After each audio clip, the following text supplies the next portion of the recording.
Have you ever wanted to get a trigger job or an upgraded trigger shoe on your Glock? Do you even know what that is? Well, find out tonight on the FTQ 80% Tuesday night Fireside Chat.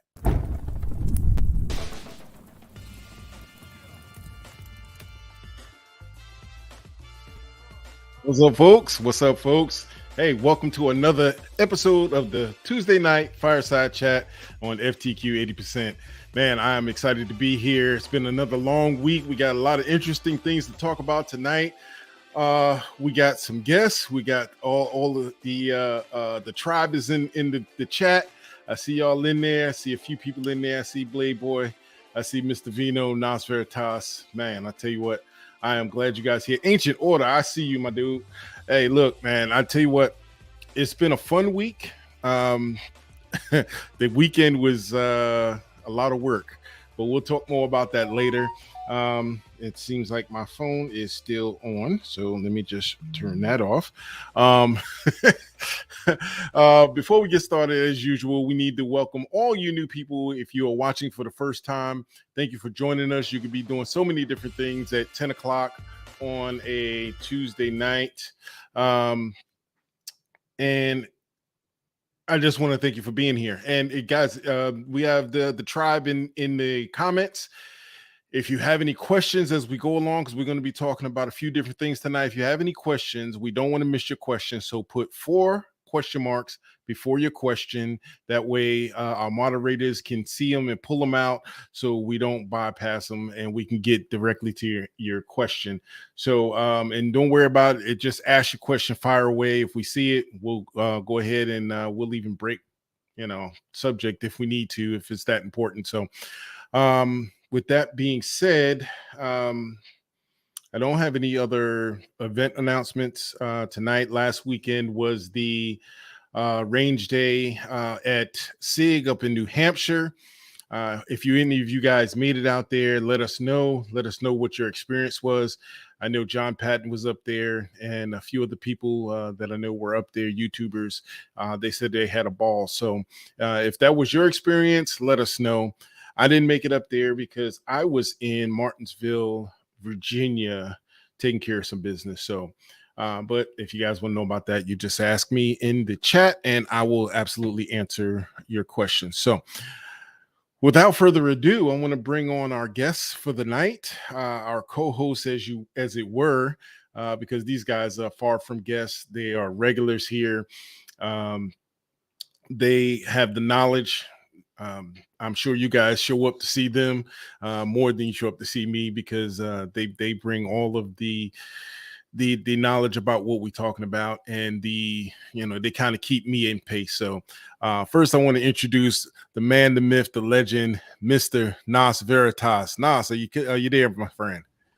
I am. I'm just using this other device to send because I'm still kind of limited on StreamYard. But hey, since you did the initial call, we've had a couple more of our tribe join us. Nick S., good to see you. Tom Patrick, always a pleasure. Thank you so much.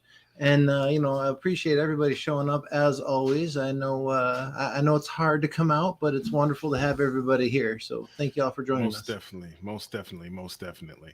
All right, cool. Well, the next person we got coming up to the stage, the man, he's he's always coming in hot. He just popped into the back room. He's probably out of breath.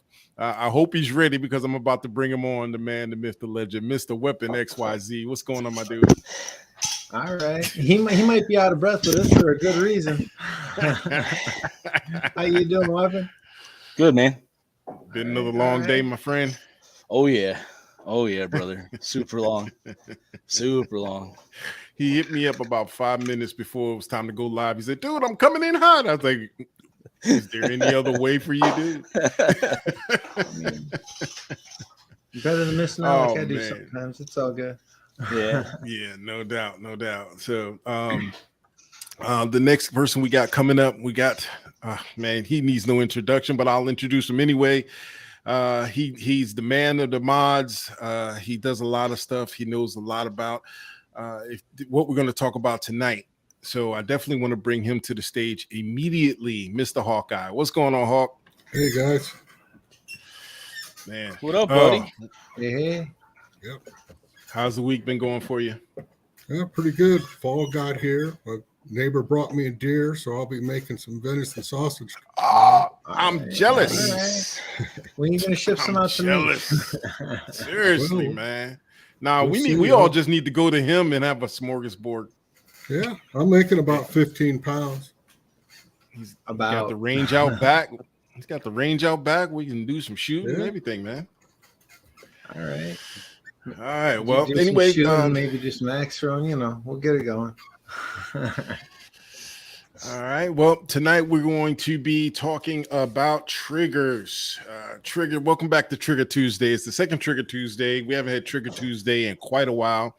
And we definitely had to have Hawkeye on for this because he knows way more than I do about trigger jobs because he's done more builds than I have. And I know a little bit. I know enough to be dangerous. But he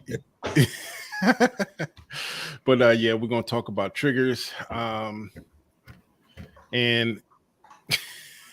nah, anyway. I don't even know where to start with this, man. It's just so much.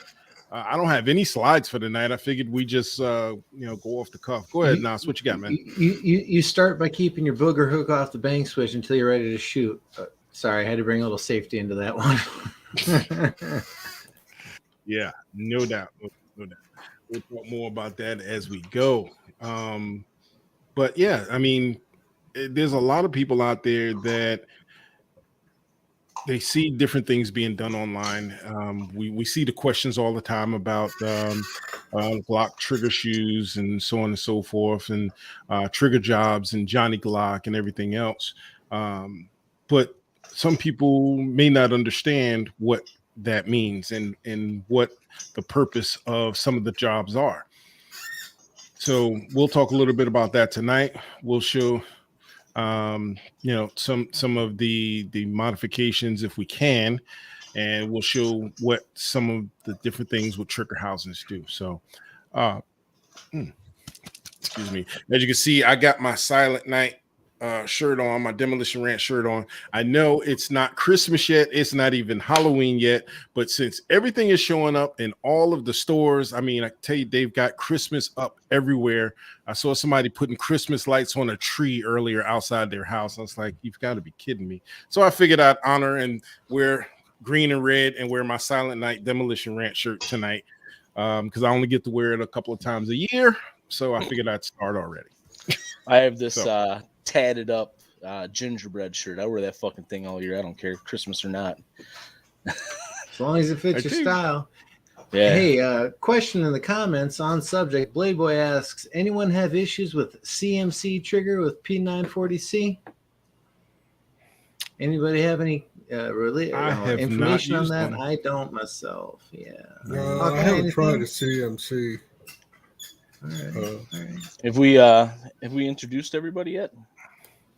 Well, we already called out everybody that said hi in the chat, but boy, oh boy, Perfect. If you want to say hello, then please put something in the chat. Say hi to us. Remember, also hit that like and subscribe button there too, okay? Yeah. Playboy, now, I guess none of us have any experience with the CMC triggers. I see them out there all the time. I just haven't found one I like, so. And another thing you can do, if we don't have an answer here, do go to the forum, put your question there, because a lot of eyes are on that can't be here live with us. So, it doesn't hurt to ask there too. And are you talking about are free? Yeah. Are you talking about CMC's stiletto trigger, Blade Boy? I know they had another flat face trigger. So are you talking about their stiletto one or the flat face? What up, Lamar Greenwood? What up? Does have a bit of a delay between us and them. Yeah, he said yes. Yeah, gotcha. Not that it matters. I haven't used either of them, but information's information. Hello, Lamar. Hello, Brian Anarino. Good to see you too. Stiletto trigger. Okay, good. All right. Well, if anybody comes on and wants to comment on that, I believe you can do that. Isn't that right, Ram? Yeah, absolutely. Matter of fact, let me go ahead and grab the link. That way, anybody that wants to join us tonight can join us. All you have to do is click the link, and follow the prompts and come on into the backstage. I'll see you and I'll hear you when you join, and we can bring you straight to the stage. So I just put the link in the chat, and let me know if it does not show up, because sometimes I'll put it in on this end and for some reason it won't show up in the chat. Oh no, it's clear to go. All right, cool. All right, let's see. Let me see if I can get us on my other channel so I can see what the hell is going on. Yep. Well. We are live on both, sir. We are live on both. All right, cool. All right. So Hawkeye, you want to start us off with some of the mods that you've been working on and what you've done? Well, all I can tell you guys is what I've worked on. I'm not a gunsmith, so I just kind of piddle my way through all this stuff like all you guys do.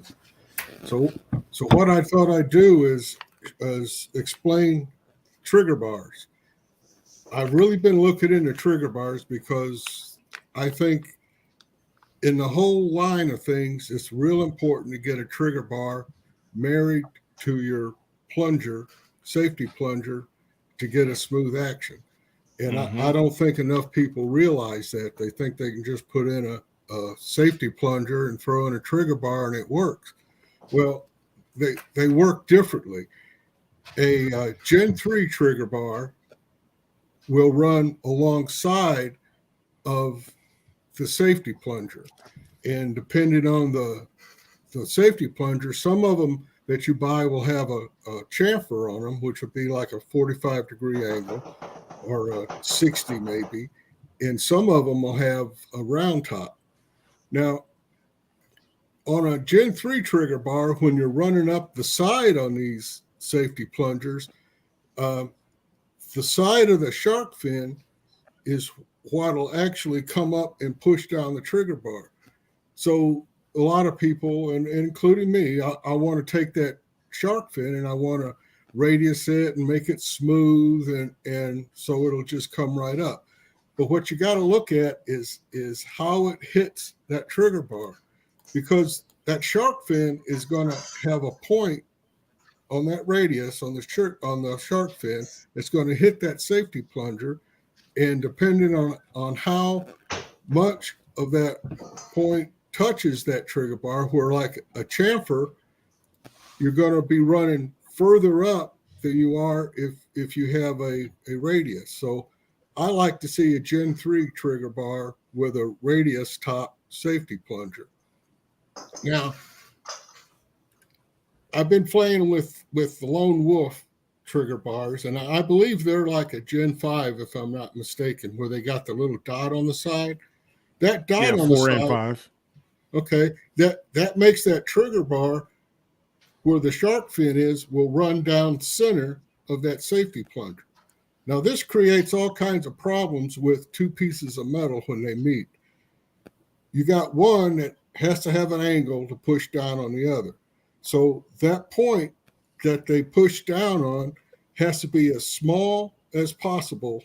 So again, you got a shark fin that's got a radius on it, and you got a safety plunger that may or may not have a radius or have a chamfer.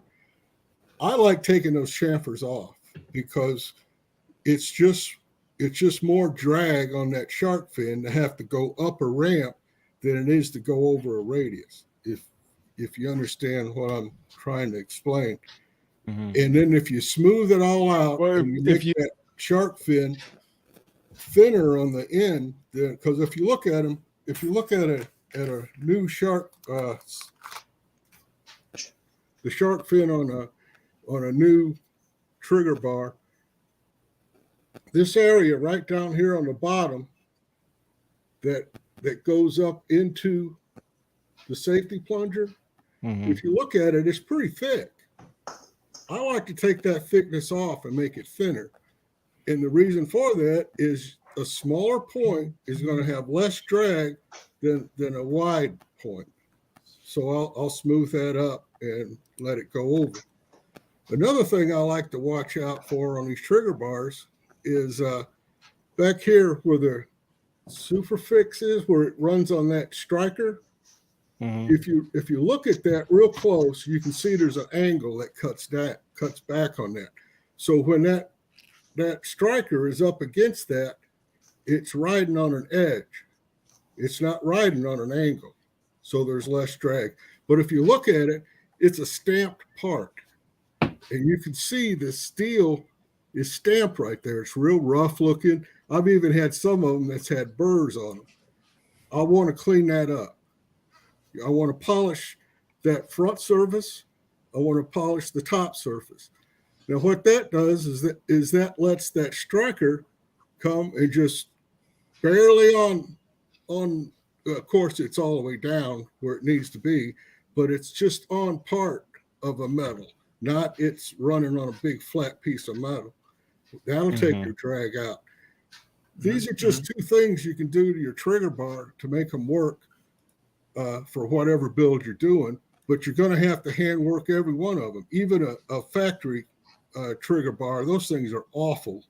They're gray, they're rough. You got to polish those things to make them work right. That's just one thing. Now, Hawkeye, just want to interrupt real quick. We know that us here, I know, preferred tools and such, but what's your personal preferred tool and compound or such for doing the polishing on the trigger bar? Because, people have their own preference, but I'm curious as to your preference. Well, I keep pushing these rubber, the rubber barrels, but they're not all rubber. The ones I buy have ceramic dust in them, and you can get them in any grit you want, from 80 grit all the way up to 1,000 grit, I think. And so what I'll do with those is I can take an 80 grit and it'll actually remove steel. So if you have a sharp edge on a piece of steel, you can take that rubber with the ceramic in it, and you can already get it to polish or radius that sharp edge off. Or if you have burrs, you get a lot of burrs on these stamped parts, it'll take those burrs off. And then you can come right back with a finer grit and polish it up. I may go 600, something like that, or just something around that. And then I'll go to my polish. And, now what I have is left over from when I worked, and it's a diamond compound. It's what it is. It's diamond dust, and it's mixed in with a solid mink oil kind of stuff. Now, what that does is it's the same thing as putting that ceramic dust in those rubbers. It's a grit, and the grit is what cuts. Yep. So by using this diamond compound, I'll start out with like a number 9 and go up to a 6 or a 3, and that's just finer grits. And all that means is they got more of that diamond grit in that putty than they do in the finer grits. It works really good. I use it to high polish steel is where I come up with it. All right. You can buy this stuff in powder form and mix your own. Hey, Hawkeye, I got to pause you for just a quick second. I got a few questions here to pop up for you. All righty. That and a few comments here. I got one from Ancient Order here. Said earlier that dimple depends on the slide as well. Okay, it could. This is the first time I ever fooled with one that had a dimple on it. This talking about the one that has the dimple on the shark's fin. Yeah. That's meant to interact with a different style plunger where it actually has a slot for that to go into, as opposed to where that could be why I've had round ones it rides over it. This Yeah. one actually rides on almost a track on the side of the trigger. It's a little bit different. I've had no problem. I've used both of them in my builds. I've had no problem. I don't see a difference in them when I put them when I drop them in the P80s at all. Well, I noticed the problem was mostly with the safety plunger. When I started looking into my safety plungers, I had different sizes. Some would be taller, some would be shorter, some would have that little step a little higher up, and some would have it lower. And until I found a short one to work with the Gen 5 trigger bar, it would never work. You couldn't even get the slide on it. It would just stop like it hit Yeah, solid steel. right. It wouldn't even move over. Right. And then I've got one for another one from Blade Boy. He said, "Isn't the safety plunger further forward?" Yep. Pop that one up for you. What was that one question about Johnny Glock? Well, I'll pop that back up. That's another Blade Boy one. I think okay. he was commenting about when you were talking about how the slide interacts where the safety plunger is and how Johnny Glock changes the angles. So that kind of follows up to his next question here. Yeah, he does. I need to watch his videos some more. I've only seen him a couple of hundred times. Gotcha. Only. And then I've got. He is really good about doing your own work. Oh yeah, dude. I'm Absolutely. amazed at the stuff that he's done. But now Johnny Glock and Timothy triggers, that's my go-to. I don't actually buy Johnny Glocks, but I go through all his learning videos and do what he does myself. You know how he controls the travel on your trigger and the reset and stuff. I've done all that. It's amazing how that stuff works. Mm-hmm. Hold on to Nick's question for a minute. Let's talk about that, because the question came up the other day in the forum about the Johnny Glock triggers. Now, the Johnny Glock triggers, in my opinion, and this obviously is just my opinion, because you mess with the over travel and you mess with the poundage on that. It's not, and he'll even tell you if you watch some of his videos, his modifications are primarily for those doing competitions or want a hair trigger. This is not the modification you do for an everyday carry gun. Absolutely right. He does do the modification on the Timneys for EDC to make them a little more reliable EDC wise. Well, even those are already a light trigger pull from what I understand, and then he just makes it even lighter, which does not sound safe to me. I mean, no, he has a mod where he improves the pull and actually lengthens it. And lengthens. Okay, so he goes the opposite way. Yeah, so he has one where he's made it to actually EDC carryable, so it's safer and doesn't fail the drop test. No, really, all these modifications that Johnny Glock does and the Timothy triggers, they're only in my range guns, where I take them out there in a bag and I shoot them. I wouldn't have a concealed carry weapon with under 4-pound trigger. I mean, you're really pushing it. Always know your gear and what the purpose is for it. My breaking point's 3.5. I like mine at about 3.5. Anything less than that, I'm good. I like mine about as low as I'm going too. Yep. So just for the quicker follow-up shots, shorter reset. Well, most of the Johnny Glock triggers that I dropped in, they start at 3.5 pounds. I haven't got done nothing to them, and they're 3.5. So before we go to Nick's question, before we go to Nick's question, this one's gonna backtrack a little bit. Hawkeye, Blade Boy wants to know: do you mean diamond emulsion paste? It could be. I don't know. I never heard of the emotion paste. Sounds sexual to me. I don't know. Emulsion paste is kind of like a toothpaste with diamond grit in it, and I've seen that. I think that is what you're talking about myself. Yeah, I've polished with toothpaste before. Remember, what you're looking for is a grit. Toothpaste has a grit in it. That's what polishes your teeth. Yeah. I mean, you could use car polish. That comes in all kinds of compounds. Anything like that that's got a grit in it that you can polish with, and use a soft brush.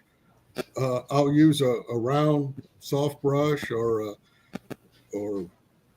sometimes when I finish up, I'll use those bobs, those cotton bob things.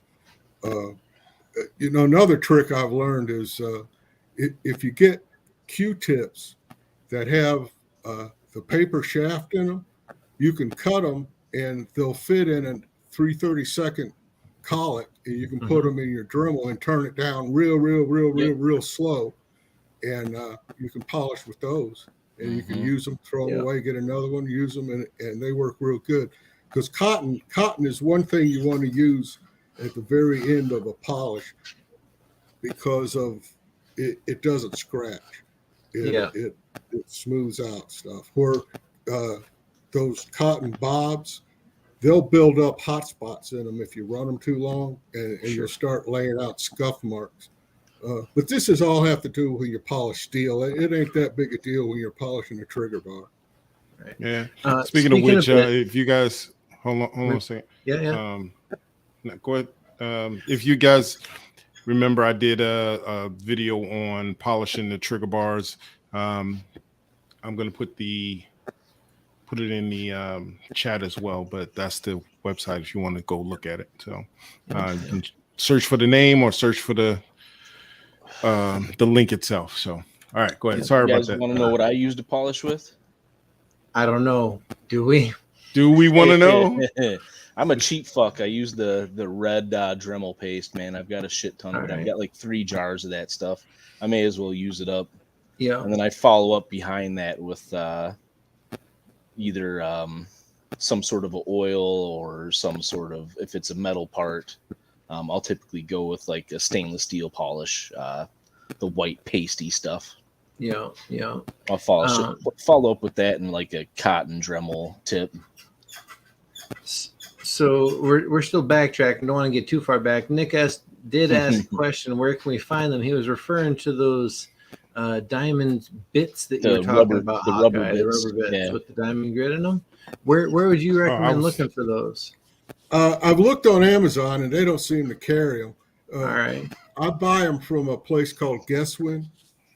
They're actually a company that deals in everything you need for polishing, from stones to equipment to compounds. They got everything. They're the company I used to deal with when I actually polish steel for a living. I would get stuff from them because it's pretty quality stuff. They're a little pricey, but is that you got to pay to play. Yeah. Is the spelling on that GESSWEIN? Yeah, I think I put a link on where you can get those on the website somewhere. All right. Well, it's always good to search on the forum. Accounts are free. You got to sign up to play, but it doesn't cost anything, and that just helps keep the spam down. But another good place to look for stuff for the hobby end of it, like we're in, is what is it? Micro Tools, I think. That's where I got that little micro sander. And I tell you, everybody who does this kind of work has got to have a micro sander. I'm telling you, it cuts hours out of your sanding time if you want to sand anything on your pistol. They're amazing. They are just amazing. Cool, schmoo. You can get those little micro sanders at Hobby Lobby too, I believe. Yeah, Amazon's got them. Mm-hmm.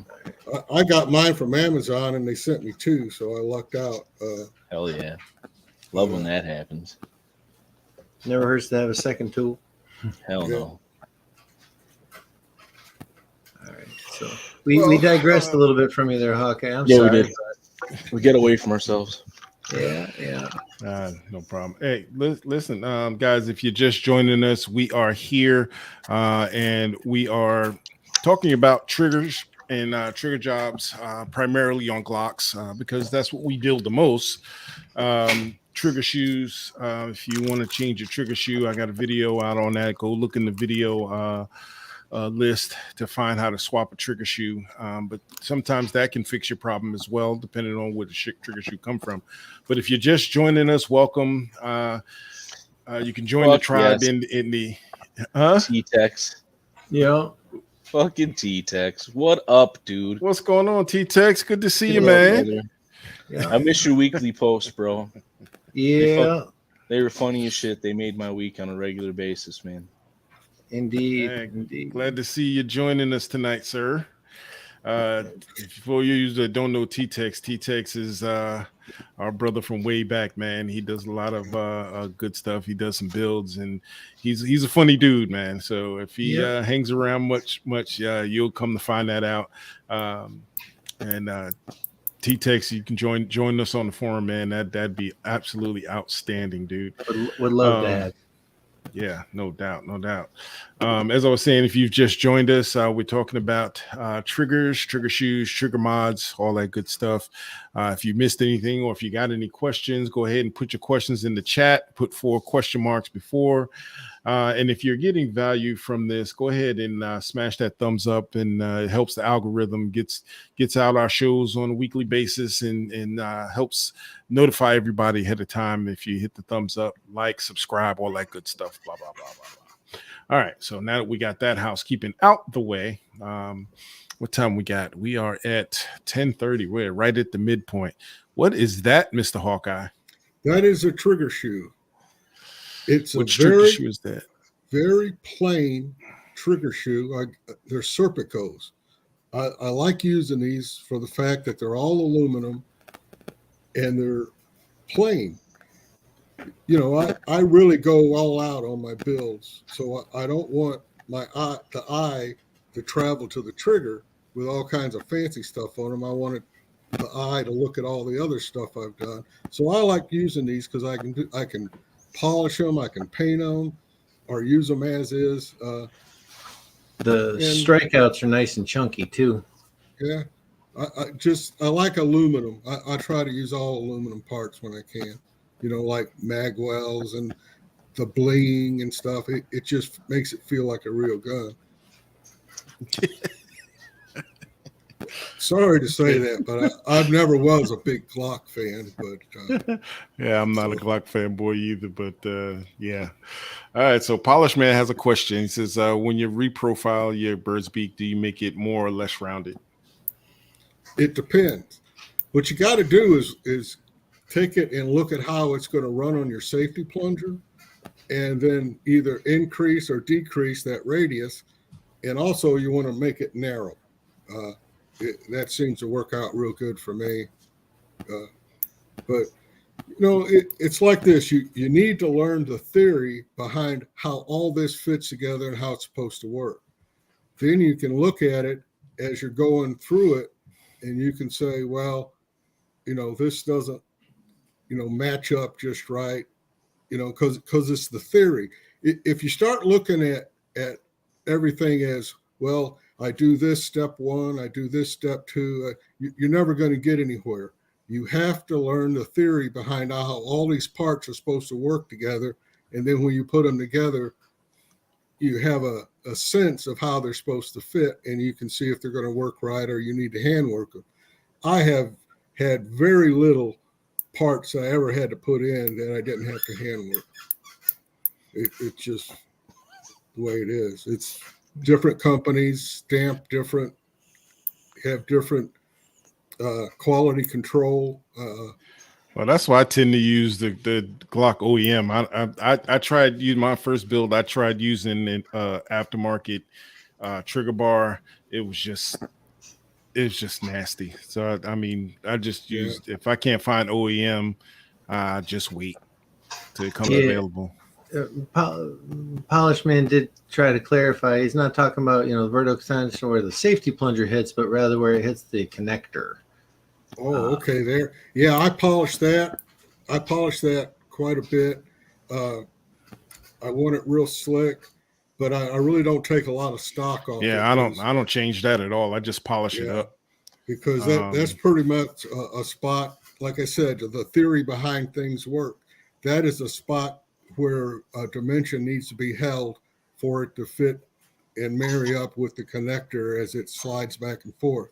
If you make it too thin, your connector's not going to work right. If you leave it like an aftermarket that's real thick right there, your connector's not going to work right. It's just a spot you got to play around with to get it to marry just right. And you can see that when you get it together and you're looking down on the whole back part of your trigger, you can see how that comes back and forth, and you can see how it's dragging, or if it's bulging somewhere, or just the feel. I don't know how to tell it. You just got to get a feel of how slick it or how smooth. If you feel any drag at all, you need to work on it. I don't know. That's just the way I do it. So what you're saying is work the action. If it's gritty, take it down just a hair, maybe. Yeah, All right. Yeah, that makes sense to me. But the thing is, to get that as slick as you can right there, and I like to use grease on that when I get it all together. Some people Fair prefer enough. oil, but grease stays, oil leaks out. True.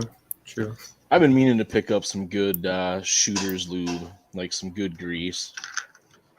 I just, I'm a Do you ever see that fan, video but where the guy took motor oil and bearing grease and made his own lube?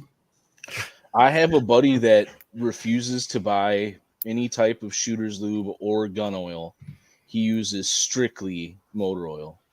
Won't use anything else. Yeah, I've heard that too. Yep. All of his guns smell like a 57 Chevy. Yeah. Well, I treat these Glocks like I do my fishing reels. There's some parts that need grease, and there's some parts that need oil, and that's just what I do. Cool.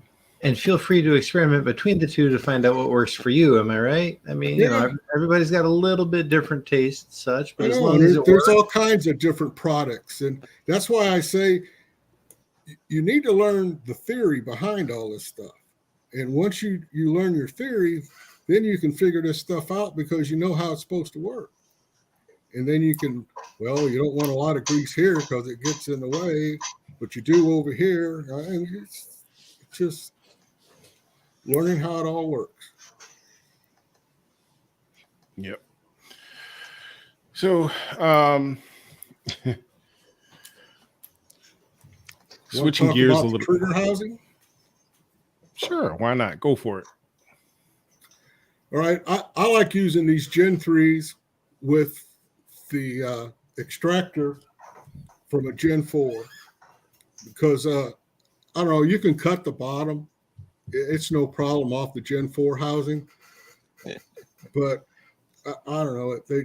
They're cheap. They're cheaper than getting a bunch of Gen 4s, I believe, because you can just buy the extractor and take the old one out and put it in. What's talking about the Gen 3s? Yeah. Are there Gen 4 extractor?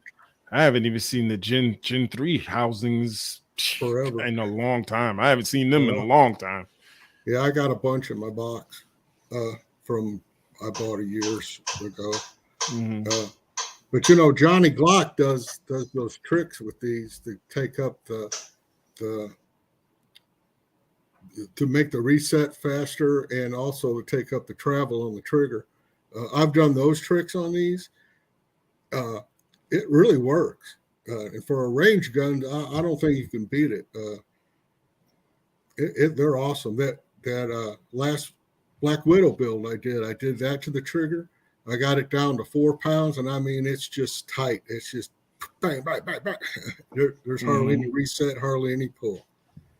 So it was fun doing that. That was the one we did the write up on the forum. Right. Yeah, I read that. That was nice, man. Yeah, we went through a lot of different things to get that to work right.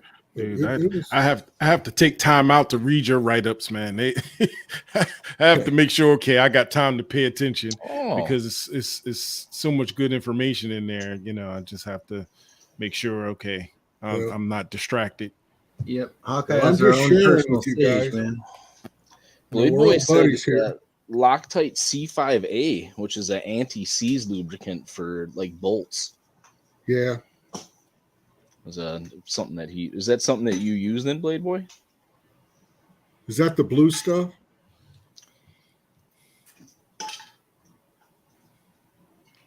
Yeah, it's a copper-based anti-seize lubricant. It takes a minute between us speaking and them seeing it and having a response. Right. So, throw your question out, but then, be prepared for it to go. T-Tex says, Crisco, shoot all day and fried catfish that night. All right. Right. That's some good old Texas lore right there. Tom Petrick says, whole milk with my Pop-Tarts. Yeah.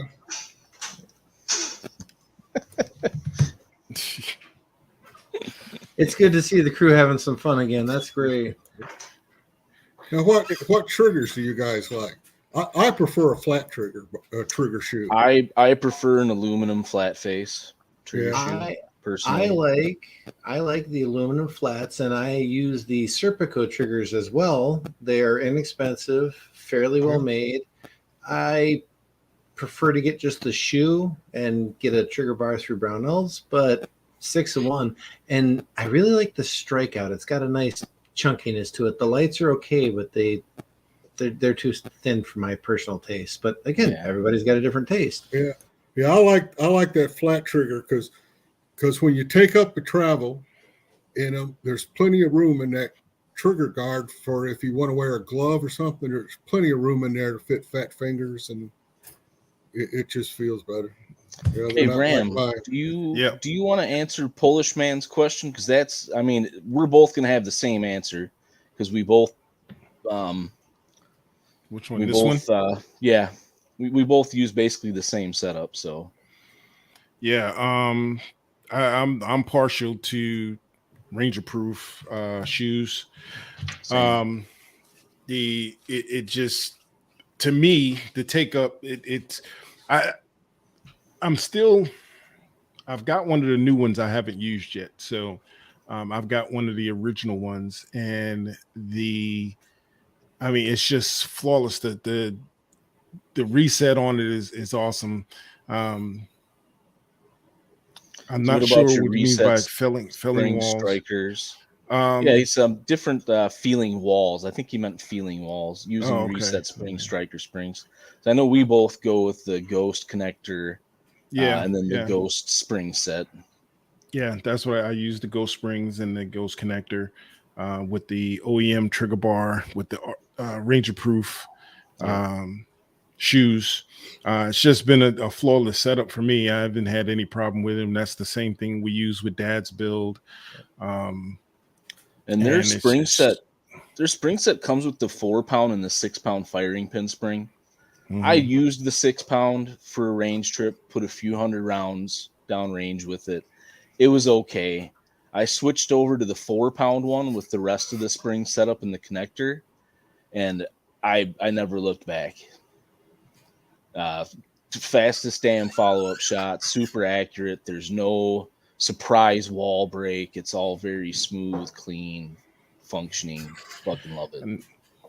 And I noticed a flaw in my my shooting this weekend that I need to fix.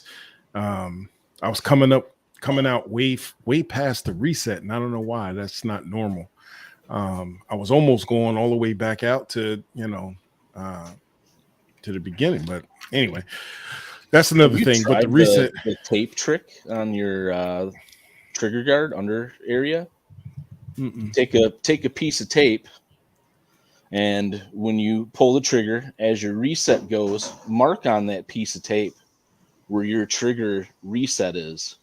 Mm-hmm. And then if you go ahead and you want to make any adjustments to make that further forward or further back, you go and make your necessary adjustments with angles or different springs or different connectors, and then you test it again. And you can keep changing that. You can also test and put, say, you use a standard pencil to mark your resets, and you use a pink marker to mark where your brake is. You can actually make your adjustments using that instead of constantly having to put it on the trigger pull weight. You can mark where your brake is, where your reset is, and then make adjustments to either set those forward or back. Yeah, just a piece of tape with lines on it, man. Like a ruler. Interesting. Good way to keep track where you're at. Yeah, T-Tech says he likes Apex or Overwatch or just stock triggers. Don't get fancy with them. Likes the reliability of stock or close to it. There you go. Yeah, I can't post up the comments with the way things are right now. I apologize for that, but I'll keep calling them out. We'll take care of that. Mm-hmm. Yeah, I like the stock springs and stuff mostly. I really haven't had any I have to change because once I do what everything's working, and I'm like, I don't want to touch it, So. My most recent build's using a full Boogeyman setup, and I think I need to go in and tweak some stuff. I'm just not 100% happy with it quite yet. It's there, but it's not completely there, and that's using their firing trigger spring, their connector, their trigger bar, and their trigger. It's their full competition setup from Boogeyman, and I'll get it there. Angry Sar says Overwatch Polydot is his jam. Yeah. Just before that, Blade Boy is commenting that he's looking at the Poly Overwatch for a build. Could be interesting. When you get it together, show it to us, would you? Oh yeah, Ancient Order. I always make sure mine has the 6-pound trigger spring in it.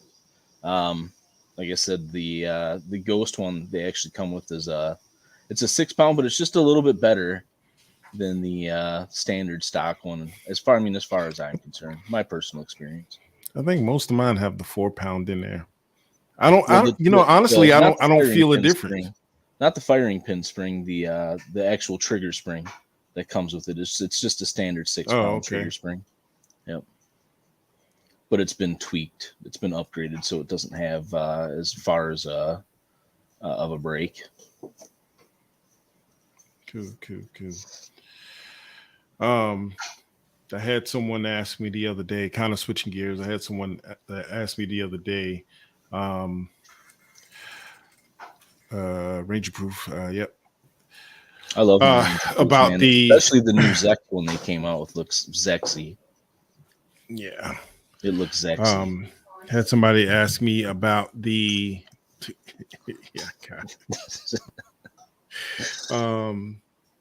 the what you call it, rare breed, and the was Hellfire and all of that crap, guys. I just, what do you guys think about all of those binary triggers and all these things that are in the media? What's you guys' opinion? In an AR rifle, fine. In like a small compact pistol or something, it's just a waste of ammo at that point. I mean, you can only be so accurate when you're spitting bullets out of a tiny little handgun, holding it with, one hand, barely two. Yeah. Well, I'm not even talking about the switch, the switches that make it full auto. They have the binary trigger now for Glocks too. Yeah. I forget who made that. Well, Hellfire is catching out. I watched the Washington gun law, and Hellfire is now on the watch list for the ATF because they, I don't know. They put some wording in their documentation to the public, and I'm like, there's no freaking way. But they're like, you can fire over 900 rounds in a minute, and blah blah blah blah blah. Yeah, who's going to pay for it? I'm like, okay. Obviously, it's measured on a scale because with reloads you'll never get that many out. But I guess they figured it. How long does it take to do a mag dump?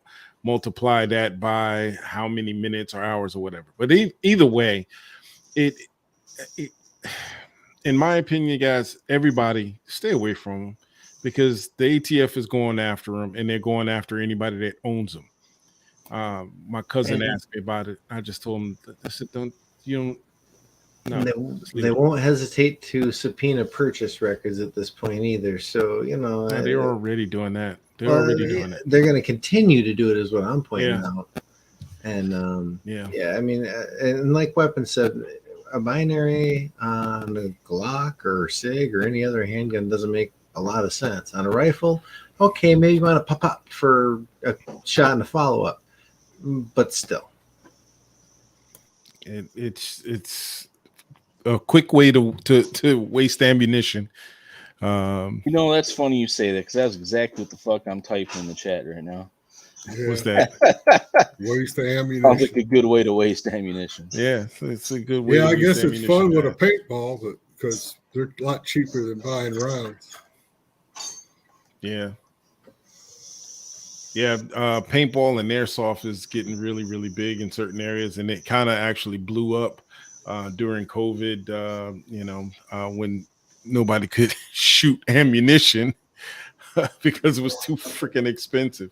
Both are fun ways to reach out and touch somebody. Yeah, T-Tex on a small AR platform, like a small home defense setup, 8-inch, 8 to 10. Yeah, fuck, why not? For something longer range, like a 16, probably not. But something small where you might just be firing from the fucking hip anyways in a self-defense, home defense situation. Yeah, I'm right there with you. That would be about the only thing I'd probably put one on if I ever did. Yeah, no doubt, no doubt. Might help if you're aiming to go knee, hip, center, mass, pop, pop, pop. Yep, exactly, dude. Exactly. Mm-hmm. Before we get too much further, before the end of the show, guys, just in case you don't know, we are making plans to migrate to our own dedicated channel for FTQ 80%. And if you have not gone over, we'd appreciate you to go over and join and subscribe to that channel. We are broadcasting live on that channel tonight. You may even be over there. I can't tell. Follow Darth Thav's lead. Is that what Darth Thav is right now? I'm looking over here because I got FTQ80. I'm looking over here because I got JettaMan Design. Y'all on live stream right here. That's why I keep popping back and forth between the screen. No wonder it looks like you were watching a tennis match. Well, I put the link in the chat, and if you are watching on the replay and you are not in the chat, because sometimes the chat's not there, see if you can catch that madness right there, or going across the screen. If you can take a screenshot of that and go over and subscribe. It'll help us because we're going to be migrating sometime next month. We still got a lot of work to do over on that side. YouTube search algorithm, if you put in FTQ80, will pull up the channel. It's pretty easy to find, and it'll be easy enough for that until we can get enough users to change the channel name to something a little more. Here's the thing with that. I got an email today. We will be getting a handle for every channel. They're taking away that stipulation that you have to have a certain amount of members to get a handle. So the handle it might take about a week or so, and we'll get a handle and we'll get rid of all of that crazy madness that you just saw. But if you go over to the channel, subscribe, that way you guys will know, because we'll be having a launch, an official launch. We'll be giving away things. Hawkeye's got some things that we're going to give away. I've got some things. Got Hawkeye going to be working on some special edition coins. Medallions. Just medallions. Sorry, medallions. It just makes it a little bit, Keep me straight, Hawkeye. Keep me straight. Medallions. The blooms. He showed last week these things are top notch. So we're gonna have some special one-time edition. Those we might have. I don't know. Depends on how many he wants to make. So once they're gone, they're gone. There's no telling whether some in a different generation will come up.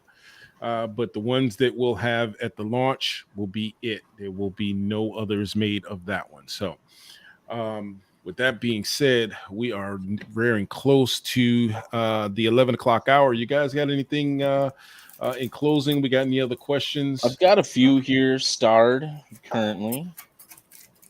Let me pop those up. So T-Tech says he didn't think they were all over binary triggers as much. He thought they were forced reset that had their panties in a wad. Yes. Forced reset, Hellfire, I think just came up. Basically anything. Yeah, basically all anybody that's coming out with a binary trigger is on the radar of the ATF. The other name is escaping me right now, T-Tex, but they're all on the list, man. Yeah. And we've got a question here from Blade Boy as well. Yeah. Got that in the starred. So he says upgraded safety plungers. Yep. Go ahead, Ram. Upgraded safety plungers and non-LCI extractors, go or no go. I always use non-LCI. Weapon prefers LCI. Yep. Me too. It's a redundancy for me. You have your standard safeties, you have your trigger discipline safety. That's just an additional safety onto the other 3 Glock safeties, and not including your trigger finger safety. So typically, I have like a little drawer small safe, 2 gun. When I pull a gun out, regardless if I know if it's loaded or not, I can rub my finger over that little spot as I pull it out, because that's where my hand naturally goes to, my pointer anyways, out of that trigger guard, and I brush up against that. I know for a fact that fucker's loaded. So in a situation where somebody breaks in, I don't even have to have that second guess of whether or not it's loaded. I know it's ready to rock and roll. I like that. Yep. Nice, I agree with T-Tex. that. And it's a safety thing, so I'm definitely all about that weapon. Yeah. Yes. I'm about redundancy. Good night, Man. T-Tex. I love redundancy. Backup for a backup if you can do it. Yep, exactly. I'm all for it, but I like smooth lines. I don't like anything sticking out. The old saying, 2 is 1, 1 is none. Yep. And, Ram, I can't appreciate that, especially if it's a showpiece like any of your Vipers or anything like that. Yeah, keep it smooth and sexy. Okay, fine. But if it's your home defense gun or your EDC, I'd like to know, is it ready to go? Well, here's the thing. Okay, my primary home defense is my Canic TP9 SFX. It doesn't have an extruding extractor. It has a red dot on the back that you can't even see in the dark. Yeah, so it's true. You either know it's loaded or you don't. And that's how I treat all my guns, because I don't have one gun in this house that's not loaded at all times. So I never have to guess whether it's loaded. I feel that. It's I know it's loaded unless I unloaded it in a certain direction. I guess for me, it's like a pat on the back that says, "Hey, buddy, it's ready." And now we're cycling back to what I said before: know your gear. Yep. I mean, I don't have the to worry about kids. I don't have to worry about anybody in the house that doesn't know how to use the weapons. No, there's no reason not to use LCI. This absolutely, it's a preference thing. But no, I don't have to worry about when people come over. All my guns go in one place. It's usually in my closet, in my room, and locked up, unless I'm wearing it. So it's not like I have to worry about someone getting their hands on something that's loaded. I keep them loaded. I even when I went out of town this weekend, I put some in different parts of the house because my wife still has a broken foot. She may not be able to run to where the guns normally are. But she also knows that they're all loaded and ready to go. That's right. They're ready to go. She knows she can plug and play. Boom, gone.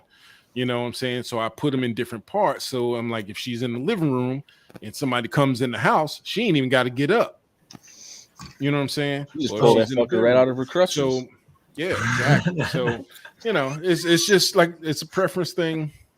I like but there's nothing wrong with because there's a couple of builds I'm doing right now that I couldn't find a non-LCI extractor for it.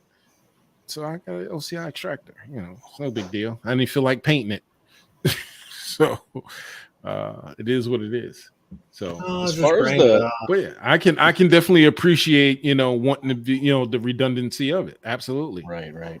As far as the safety plunger goes, if you're referring to the talking about the smooth operator. One that we all think of when we think of the safety plunger, not the actually safety plunger, pin itself. The smooth operator's dope. I mean, I think most of us all do our own work on our safety plungers. Sand it down, round it out, smooth it, so I don't have any of those hard edges. Yeah. I would say the smooth operator from Rook has been the one I've had to do the least amount to. Yep. Those things are great. It's all Rook products. They got some quality stuff that you don't have to work on. It's true. If you want something that's just plug and play, dude, Rook's the way to go when it comes to that stuff. The question I had, fitment of rails, no, extra polishing of your plunger, none of that shit. The question I had about the safety plungers on the post I put in the site, is I found that they're different heights. Why? Isn't there supposed to be a spec that says they're supposed to be a certain height? Well, Why Plus do they or change? minus. well, were they OEM or were they aftermarket?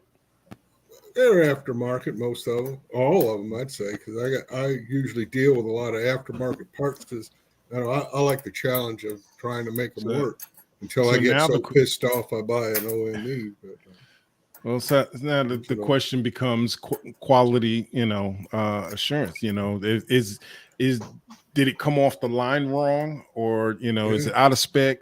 And then now you got the different aftermarket companies. They don't all have the same equipment. Yeah. So I mean, when you're dealing with, I mean, this. I'm not saying anything. Yeah. When you're judging aftermarket, you got to really judge it to OEM. Measure it up to OEM because OEM is supposed to be right. It's supposed to be time in, time out. It's supposed to be identical. Keyword supposed to. I've seen aftermarket safety plungers that still had mill marks or grind marks where they would either ground the radius or they'd ground a chamfer on them, and all that would have to be taken out. Of course, I like doing stuff like that anyway, but to a point. And that's one of the parts I definitely I get OEM. I haven't tried one of the Rook yet, but maybe good. I will soon. They're really good. Yeah, I ended up putting one of those in the PF45 because the one that came from Lone Wolf wouldn't even fit in the hole. It was so out of spec. I mean that's bad. It was at least 6 to 10 thousandths oversized. It wouldn't even go in the hole. That sounds I put like a smooth operator in there, and it did you spin on it? I tried. I ground on it. I polished on it. I did everything thinking, well, it just needs a little work. I even polished on the hole. That didn't work. It was just that far out of specs that there was the only way I could make that work is if I had a dead true where I could. Did you try buying it flowers first? Buy it what? Did you try buying it flowers first? I had a drink and said I love you, but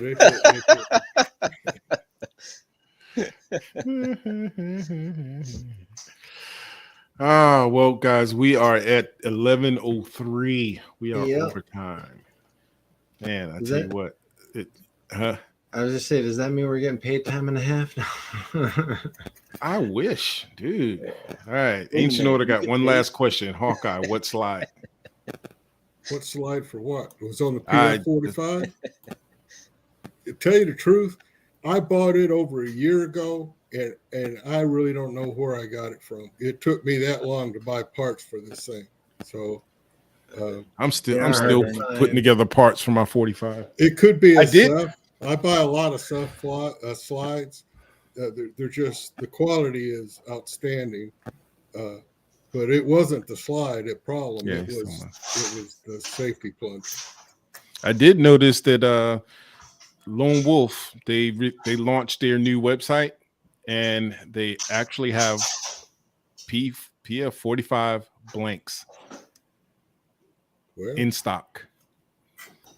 All right. I tried to find lithocore because I was going to get lithocore to make my G21 slide. They don't exist anymore. They're gone. I saw a G21 long the other day. I think Thrash Tactical does G21. I'm not even I don't even want to know what you just said, weapon. I said I saw a G21 long the other day. Wow. I'll have to send you a picture. I saw that one on Reddit the other day. Are you sure you saw it, or somebody just stretched the image out a little bit? Oh, it's real big. All right. The dude said what she said. Somebody said it reminded them of a greyhound. It's just fucking large. He's big old bus on top. Even before he sent it out to get it cut and for some serrations and cut for the RMR, he said the thing was heavy as shit. Well, if you want a big gun, you need a big gun, right? Exactly. At that point, you might as well just build a 1911. I mean, come on now. Yeah, I'd say by the time you add up all the price, you'd probably be about even on building your own 1911. And then that gives you the benefit of learning another platform. So, plus I and wish, minus. man. I'd love to someday. Yeah. Yeah. If out of any of the other builds, that's the one probably that fascinates me the most. Out of the other ones that I haven't done, like the SIG or an AR. I haven't done an AR build yet. One of these days. But the Really, one that they're intrigues easy. me the most is doing a 1911, just because of all the very meticulous tooling required for it.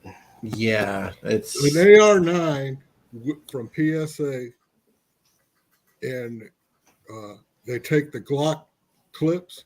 You could have your sidearm, you could have your rifle, and I tell you, they're a riot to shoot.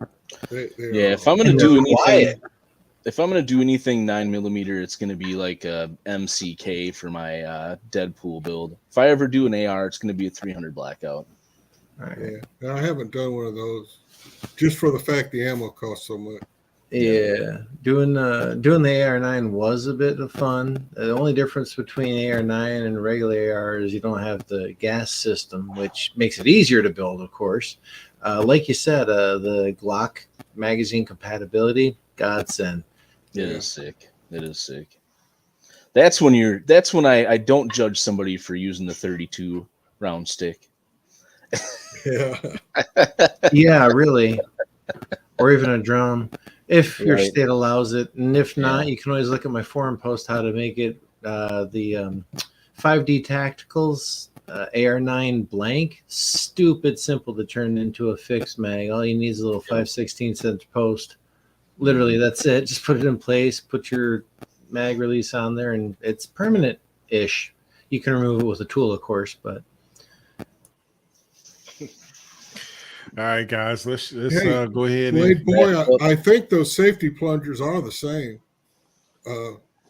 because I just ordered a regular smooth operator, and it went right in. It works fine. So okay. All right, guys. Well, we're going to wrap this up. It is now 11:07, and dude, stop chugging your beer. Oh, it's water, bro. That's your last water for the day. No, I still got one. Still got one or two more to drink after this. Oh, To Lord hit have my- mercy. You're hit going to my be up all gallon. night, brother. Yeah, You're going to be up all night, bro. what goes in must go out. I Yeah. drank like 2 or 3 of them already today, so I got 2 more after this one, or at least one more. Oh, keep at it, All man. right, Keep guys. at it. Oh yeah. You guys got any last input on triggers before we shut it down? No, just a good night and thanks for everybody for joining us. Yipper. All right, guys. Well, as we close on another night, we definitely appreciate you being here. We appreciate everyone. Again, if this is your first time here, go ahead and like, subscribe if you got value from this. If you didn't get value, join us next week. Maybe we'll have some value for you. We got a lot of shows coming up. We got a show coming up about the safety, the use of deadly force, and the a lot of other things, guys. We just got so much. I got a list over here, but I just wanted to say, if you have any questions about triggers, go join us on the forum. The forum is FTQ80% that info, and you can join us on the forum. That way, anybody can answer your question, because a lot of times we can't get to, or a lot of people don't join us, or they're watching. So join us on this. .info. We'll answer your questions. We're always in there. Hawkeye's in there all the time. Nas Veritas, Weapon XYZ, and I am there several times a day. So I just wanted to say thank you and have a great night, guys.